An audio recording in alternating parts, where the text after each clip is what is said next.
시편 80편 1절부터 19절입니다. 요셉을 양떼같이 인도하시는 이스라엘의 목자여 귀를 기울이소서. 그룹 사이에 좌정하신 이여 빛을 비추소서. 에브라임과 베냐민과 므낫세 앞에서 주의 능력을 나타내사 우리를 구원하러 오소서. 하나님이여 우리를 돌이키시고 주의 얼굴빛을 비추사 우리가 구원을 얻게 하소서. 만군의 하나님 여호와여 주의 백성의 기도에 대하여 어느 때까지 노하시리까?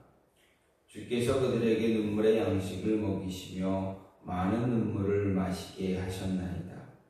우리를 우리 이웃에게 다툼거리가 되게 하시니 우리 원수들이 서로 비웃나이다. 만군의 하나님이여 우리를 회복하여 주시고 주의 얼굴이 광채를 비추사 우리가 구원을 얻게 하소서. 주께서 한 포도나무를 애굽에서 가져다가 민족들을 쫓아내시고 그것을 심으셨나이다. 주께서 그 앞서 가꾸셨으므로 그 뿌리가 깊이 박혀서 땅에 가득하며 그 그늘이 산들을 가리고 그 가지는 하나님의 백향목 같으며 그 가지가 바다까지 뻗고 넝쿨이 강까지 미쳤거늘 주께서 어찌하여 그 담을 허시사 길을 지나가는 모든 이들이 그것을 따게 하셨나이까? 숲속의 멧돼지들이 상해하며 들짐승들이 먹나이다. 만군의 하나님이여 구하옵나니 돌아오소서. 하늘에서 굽어보시고 이 포도나무를 돌보소서. 주의 오른손으로 심으신 줄기요 주를 위하여 힘있게 하신 가지니이다.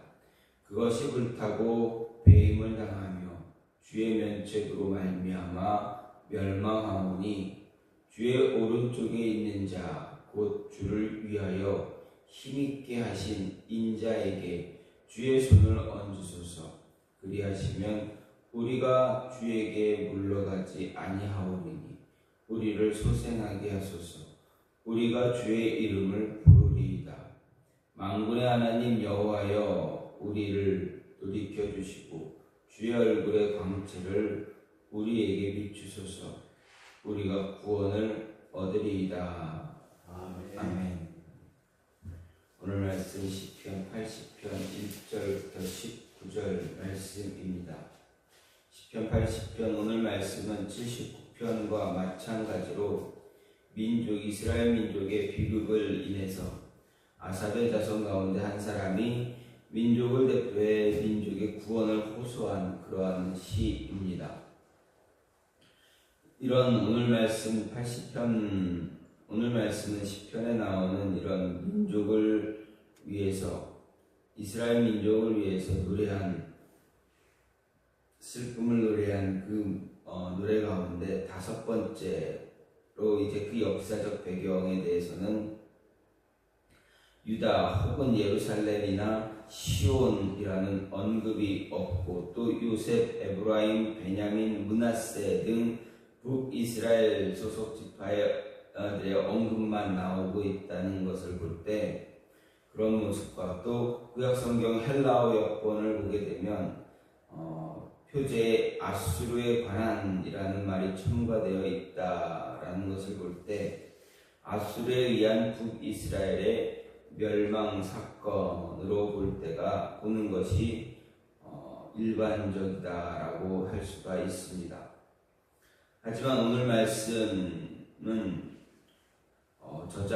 이 시를 지은 그 시기나 저자에 대해서는 북이스라엘 멸망 직후 북이스라엘 소속의 아삽 자손이다라고 보는 모습과 또 북이스라엘 지역에 대한 관심이 고조된 남유다 요시야 왕 때 남유다 소속의 아삽 자손이 북이스라엘의 회복을 소망하며 지었다라는 그런 모습으로 이러한 견해로 이제 나누어지고 있는데 어느 것이 옳다라고 확실하게 말할 수 있는 것은 그런 근거는 없습니다.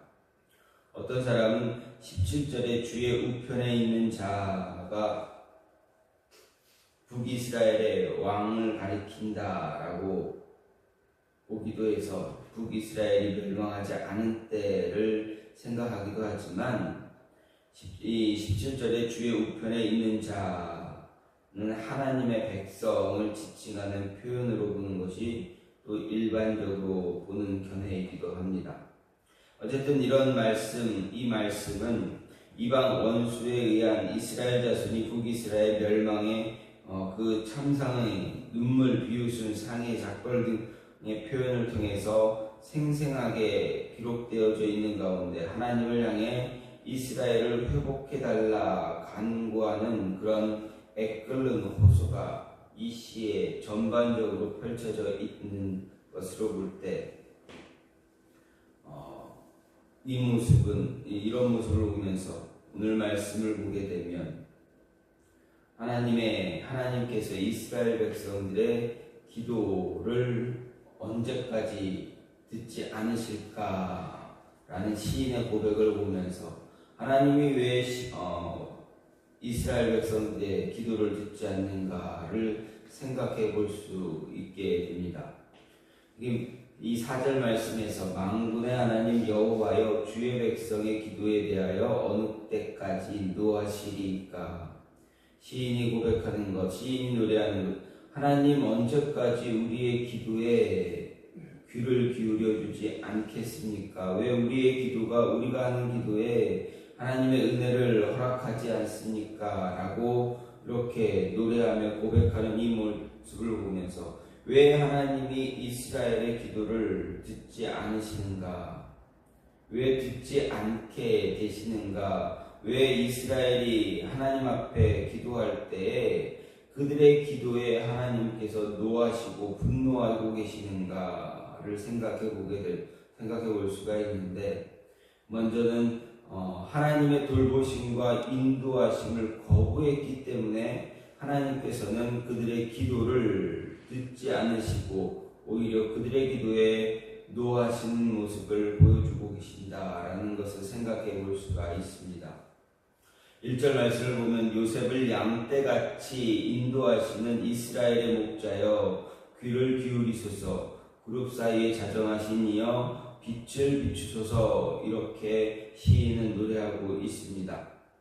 이 말씀은 목자의 돌봄 그리고 인도를 거부하는 양에게 돌아오는 그것은 고통과 파멸밖에 없다라는 의미를 주고 있습니다.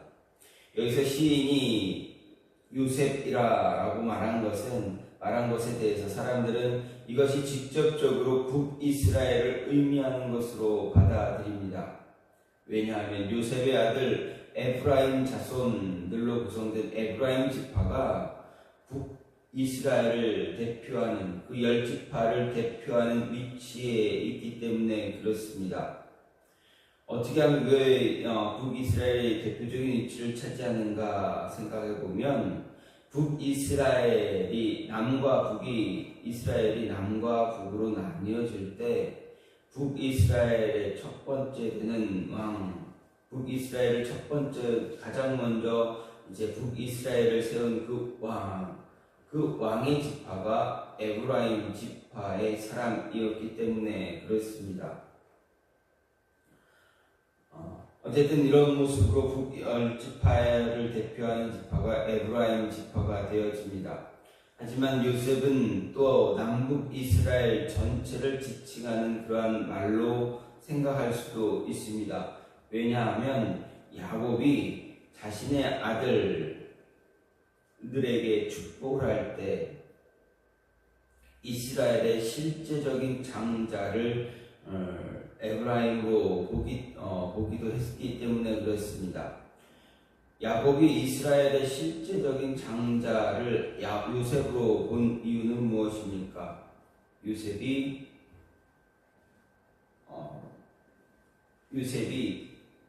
정말 기근으로 인해서 이스라엘뿐만 아니라 애굽 그 주변의 모든 지역들이 기근으로 인해서 어려움을 당할 때 요셉에 의해서 이스라엘 백성들이 구원을 받았기 때문이다라는 것입니다.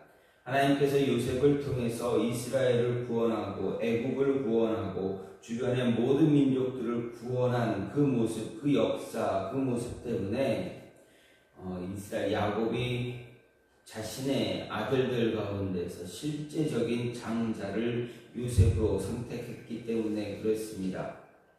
왜냐하면 야곱의 야곱의 육체적인 장자가 야곱의 첩과 동침했던 그 모습 때문에 야곱은 장자의 축복을 르우벤에게 준 것이 아니라 요셉, 자신의 이스라엘 민족을, 모든 민족을 다 돌보게 되었던 요셉의 그 장자의 명분, 장자의 축복을 장자의 축복을 해주는 그러한 모습이 있기 때문입니다. 또한 에브라임은 요셉의 자손 가운데 둘째 아들입니다. 그럼에도 불구하고 야곱이 축복할 때 므낫세와 에브라임을 손을 번갈아 엇갈려가면서 축복했던 그 모습, 그로 인해서 에브라임이 요셉의 장자가 되었고 전체 이스라엘 전체의 실제적인 장자가 되었다라는 것을 볼 수가 있습니다. 어쨌든 이스라엘이라고 할 때, 에브라임이라고 할 때 성경에서는 이스라엘 전체를 이야기할 때가 많이 있다라는 것을 볼 수가 있습니다. 어쨌든 하나님을 하나님께서 오늘 말씀을 보면서 이스라엘, 에브라임 할 때는 하나님 이스라엘의 전체적인 모습을 나타낼 때가 많다라는 것입니다. 여기서 시인이 하나님을 부를 때 이스라엘의 목자라고 부르고 있다라는 것을 볼 때 이스라엘의 목자라는 것에 우리는 생각을 좀 할 수가 있습니다. 왜냐하면 성경을 보게 되면 하나님을 부르는 칭호가 참 많이 있지만 그 칭호 가운데 사용된 모습이 바로 이스라엘의 목자라는 그런 모습입니다. 하나님을 이스라엘의 목자로 부르는데 그 이유가 있습니다. 목자는 양을 치는 자를 말합니다. 목자는 양을 돌보고 바른 길을 인도하는 자가 바로 목자입니다. 따라서 하나님을 이스라엘의 목자로 부른 것, 바로 이스라엘을 돌보시고 바른 길로 인도해 달라라는 의미가 있기 때문입니다. 즉 시인은 하나님을 이스라엘의 목자로 부름으로 이방 원수들에게 망해서 마치 사나운 맹수의 공격을 받아 찢기고 뿔뿔이 흩어져 사망의 위기에 처한 이스라엘을 다시 회복시켜 줄 것을 완곡하게 표현하고 있는 것이기 때문입니다. 그리고 여기엔 이스라엘이 이방 나라의 침공으로 망한 데에는 목자 대신 하나님의 인도를 거절했고 각기 제 길로 간 그 원인이 있다라는 것을 암시하고 있기 때문입니다. 양의 특성을 보게 되면 스스로 자신을 보호할 수 있는 능력이 없는 가축이 바로 짐승이 양입니다. 매우 나약한 그러한 존재입니다. 뿐만 아니라 스스로 먹이를 찾다가 방향을 분별할 수 있는 능력도 크게 떨어집니다.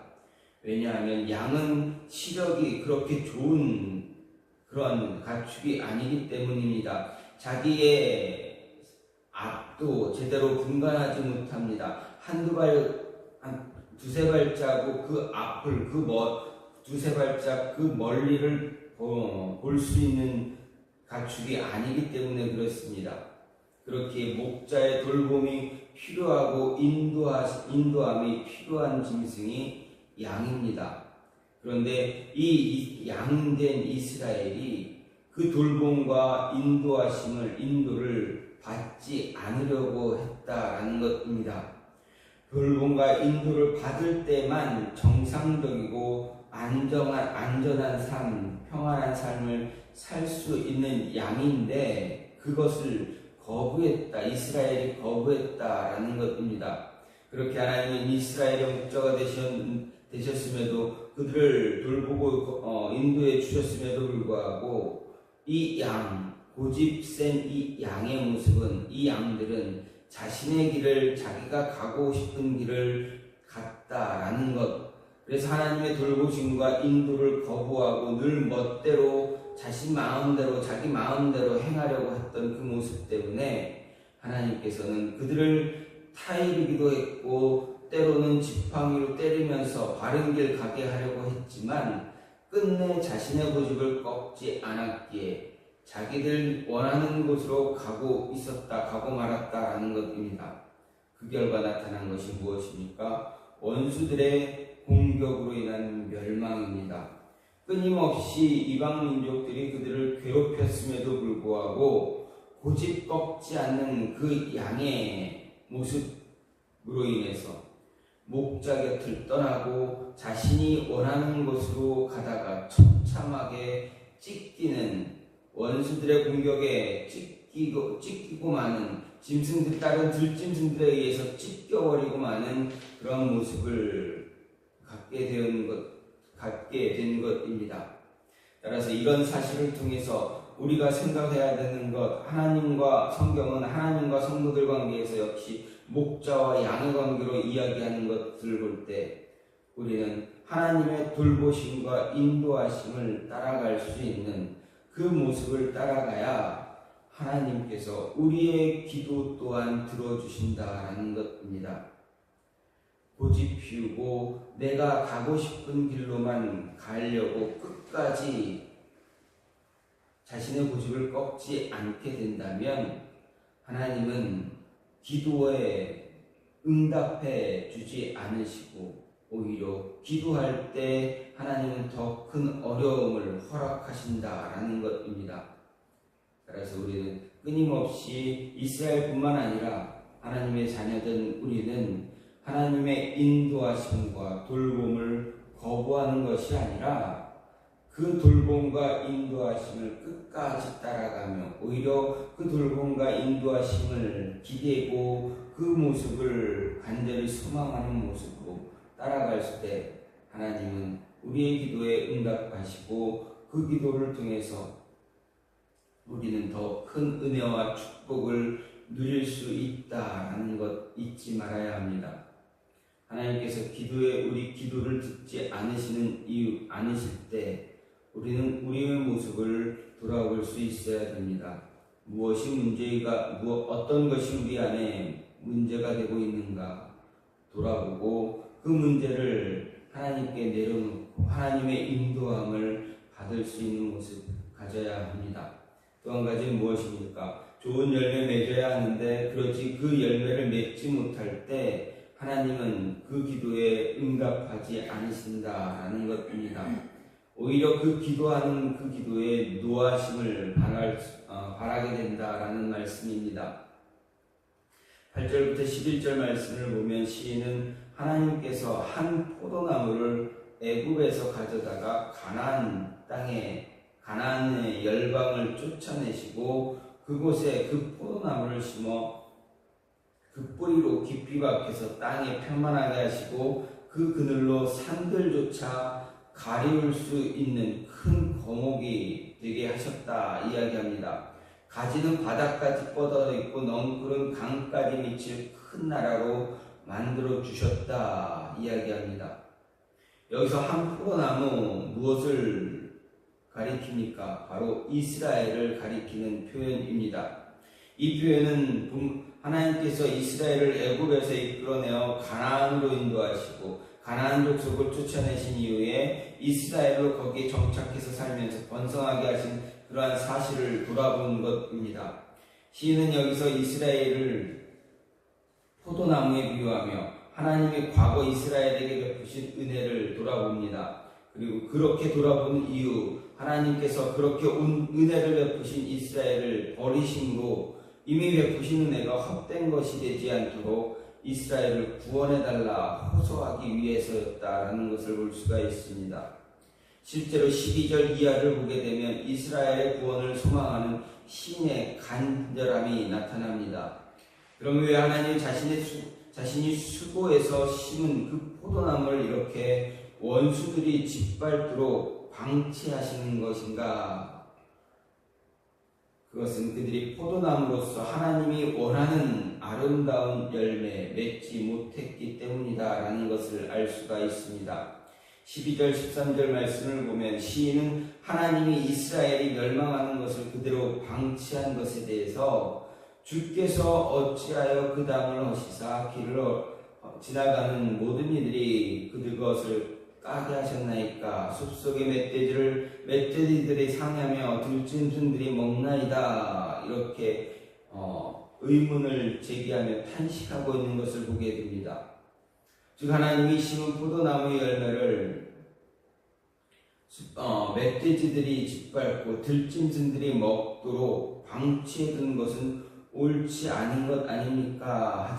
아닌 것입니까? 이야기하지만 하나님께서는 자신의 소유된 백성인 이스라엘이 이방인들이 짓밟히도록 방치한 그 이유, 시인은 옳은 일이 아니다라고 하지만 그렇게 된 이유가 과연 어디에 있는가?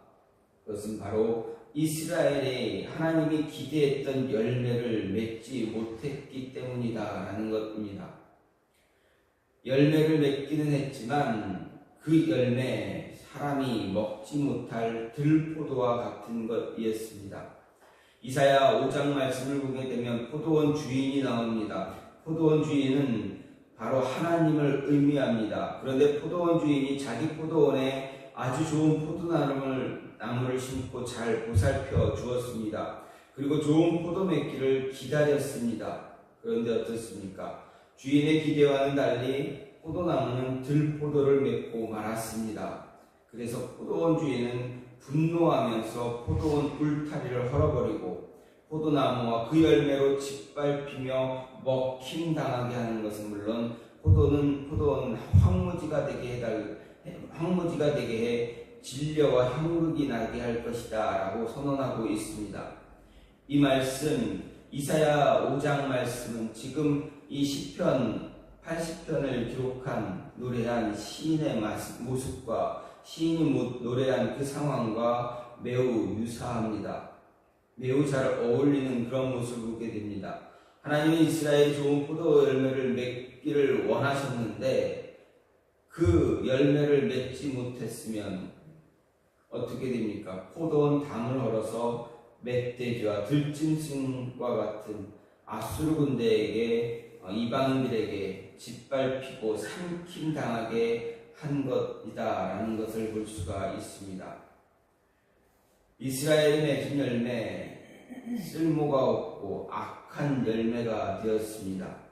그들이 맺은 열매는 하나님의 말씀을 실천하고 말씀을 따라서 살아가는 그 모습 때문에 장자의 나라, 장자의 역할, 주변 이방민족들로 하여금 장자의 역할을 감당하게 했던 그 모습을 원하셨던 하나님의 뜻대로 행한 것이 아니라 오히려 엉뚱한 열매를 맺었던 오히려 이방민족들을 따라가며 그들이 섬겼던 우상을 섬기는 그 모습을 가졌던 이스라엘, 그런 엉뚱한 열매를 맺은 이스라엘, 그들에게 하나님은 진노하셨다라는 것입니다.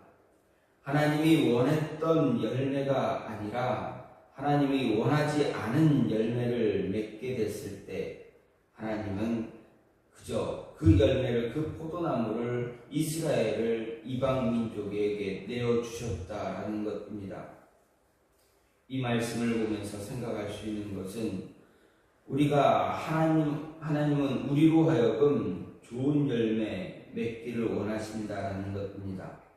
만일 좋은 열매 맺지 못하면 하나님은 이스라엘을 이방 민족에게 내어준 것처럼 우리도 대적인 사단에게 내어줌으로 인해서 우리로 하여금 고통당하고 힘듦을 당하게 하실 것이다 라는 것입니다. 고난이 있고 역경이 있고 힘든 어려운 일들을 우리가 끊임없이 경험하게 하시게 할 것이다 라는 말씀입니다. 따라서 우리는 어떻게 해야 됩니까? 하나님이 기대하시는 그 열매, 좋은 열매 맺기 위해서, 성령의 열매를 맺기 위해서 늘 최선을 다하고 하나님이 원하는 삶을 살아가야 한다라는 것입니다. 영적 이스라엘을 통해서, 영적 이스라엘의 모습으로, 또 영적인 장자의 역할을 감당할 수 있는 그런 모습을 가짐으로 인해서 하나님이 원하는 좋은 열매, 우리의 삶을 통해서, 우리의 모습을 통해서 하나님이 드러나고 하나님의 영광이 나타나는, 그래서 예수 그리스도의 복음이 온 세상에 전해질 수 있는 그 모습을 갖게 하는 그 모습을 가져야 한다. 그 열매를 맺기 위해서 언제나 열심을 다하고 노력해야 한다라는 것입니다. 이 좋은 열매를 맺을 때 하나님은 우리의 기도에 응답하시고 우리의 기도를 들어주시기를 기뻐하실 것이다 라는 것 잊지 말아야 합니다.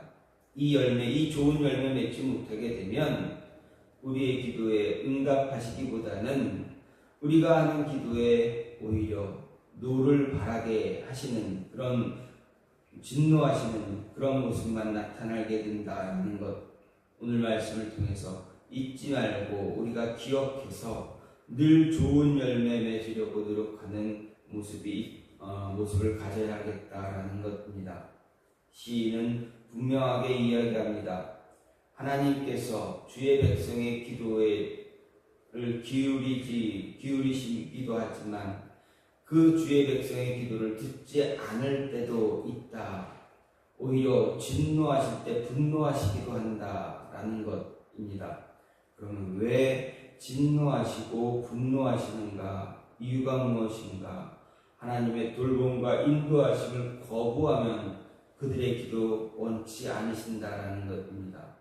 그리고 좋은 열매 맺지 않으면 그 기도 원치 않으신다라는 것, 오늘 시인의 노래 고백을 통해서 우리가 생각할 수가 있는 부분입니다. 따라서 우리는 끊임없이 기도할 때에 과연 우리는 하나님의 돌보심, 인도하심을 올바로 따라가고 있는가 돌아보아야 하고, 우리가 기도하면서 과연 좋은 열매를 맺고 있는가 돌아볼 수 있는 모습을 가져야 한다는 것 잊지 마시고, 좋은 열매 맺으면서 하나님의 돌봄과 인도하심에 기뻐하고 그 인도하심, 그 돌봄을 더 사모하며 따라갈 수 있는 모습 가질 때 하나님은 분명히 우리의 기도를 들으시고 응답하시며 우리와 함께 하시길 기뻐하실 것이다 라는 것 기억하시고, 매 순간순간마다 이러한 모습으로 기도할 수 있는 저와 여러분이 되기를 간절히 소망합니다. 이 시간 같이 기도하기 원하는 하나님, 우리의 기도를 들어주시고